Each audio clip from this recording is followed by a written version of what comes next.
Have you ever wanted to make jump rings and you saw advertised the really nice jump ring maker set that costs $200 to $500? Today I'm going to show you how you can make jump rings on the cheap for less than $10, and you don't have to spend the big bucks to get one of these really expensive kits.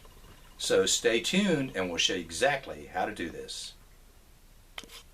Hi, I'm Jimmy, and we just said we're going to learn how to make jump rings just like you see here without costing a lot of money. So let's just dive right into it. In order to make the jump rings, you're going to need a few common tools that you may already have in your jewelry studio. Some type of portable battery-powered electric drill with a 3-jawed chuck,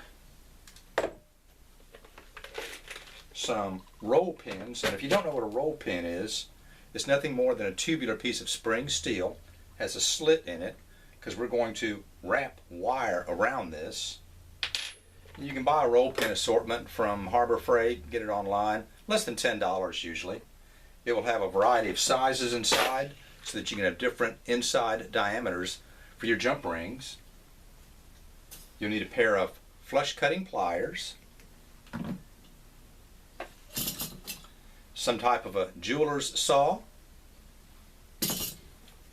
and of course whatever kind of round wire you're going to be using in order to make your jump rings.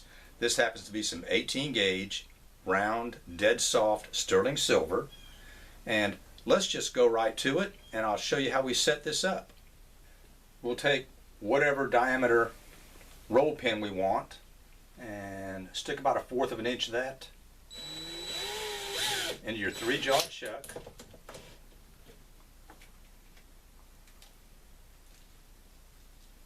We'll take a piece of the round sterling silver,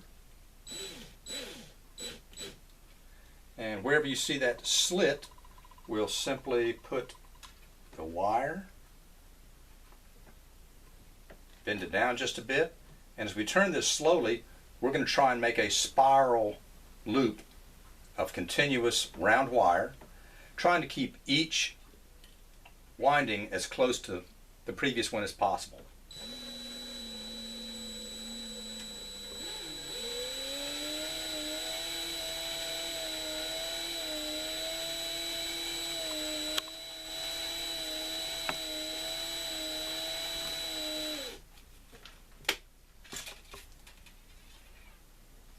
And we'll take that out.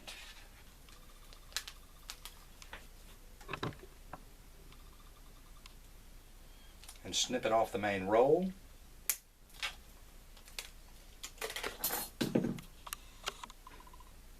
Then we're going to take a jeweler's saw blade, probably about a number 3 or number 4, push it all the way through the roll pin and mount this into your jeweler's saw so that it looks something like this.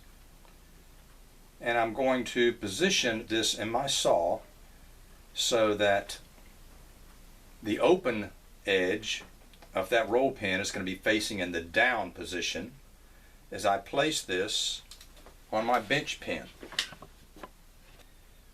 You notice that my bench pin has a beveled edge in this V groove so that when I place this coil of wire with that roll pin on it, it kind of holds it somewhat stable. And I'll simply start cutting.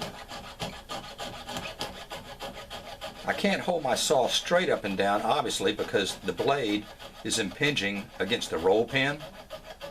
But as I cut through, it's going to start giving me perfectly sized and perfectly cut jump rings.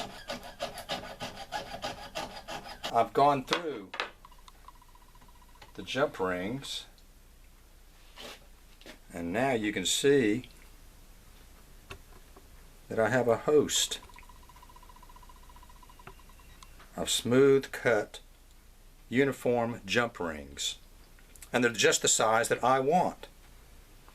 So this is one way to make them, and now let me show you another even quicker way to make jump rings.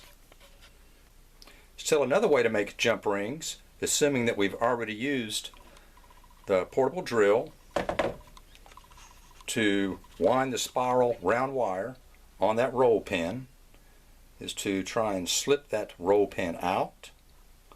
And sometimes it will stick. I'll just trim off the part that is in the groove.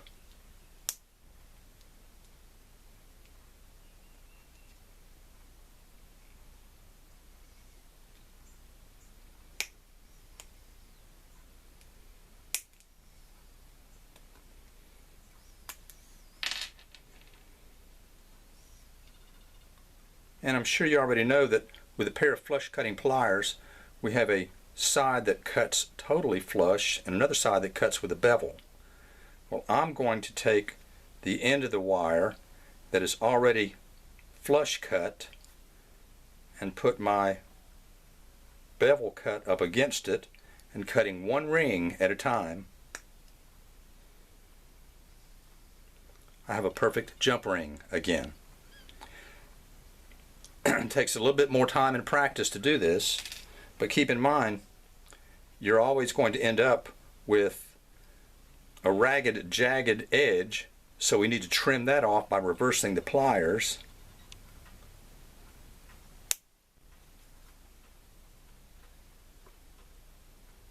And reverse them once more,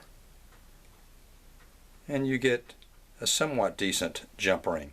These are not totally perfect, as if we had cut them with a jeweler saw, but they'll do in a pinch sometimes. So, in finality, let me just say that there are a couple ways that you can make jump rings without spending big bucks on a jig. And if you're trying to do something on the spur of the moment, all you have is the round wire, and you're trying to make jump rings for yourself because you don't have time to order them, you might try one of these methods. In finality, if you want to make uniform sized jump rings without spending big bucks for a really expensive and nice jump ring maker, you can do it on your own. If you like what we've shown you here today, please consider subscribing to us, and if you have any comments and would like to see more specialty ideas or concepts, drop us a note in the comments line. Until then, see you later.